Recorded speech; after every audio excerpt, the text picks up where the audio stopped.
there are not very many. My broad thesis is this, okay?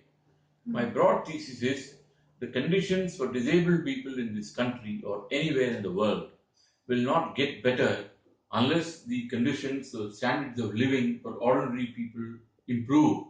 The lot of disabled people alone is not going to improve. You see? So if you are talking about schools for disabled children, when there are not adequate educational facilities for able-bodied children in this country, how on earth do you imagine that facilities are adequate for disabled children? It simply cannot be possible, and it is not true as well. We have a right to free and compulsory education law in this country passed only in 2007 or 2008, 60 years after independence. 60 years after independence. 20 years after the Supreme Court made the right to life a fundamental right. Right from the Constitution it's made a fundamental right.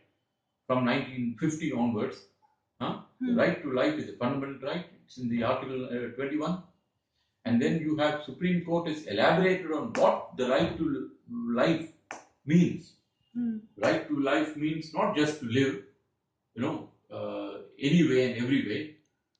Right to have a decent education, right to have a clean environment, right to have employment, right to human dignity, live with dignity, and so many things.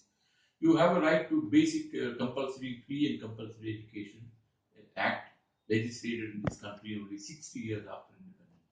What do you expect would be the scenario in this country for disabled children? It can't be very much. It's basic common sense, isn't it? Yes. You don't have to do any great research to find it out. True, sir. True, sir. Yeah. And so that is one. On the other point that I was making. So therefore, unless the standard of living for able-bodied people as a whole, the majority improves, it is not going to get better for disabled people alone or for any minority. It is very fashionable among us, a lot of people, to think the minorities are getting away with a lot of things, which is a complete load of nonsense. Yes. It's complete rubbish. It cannot be true at all.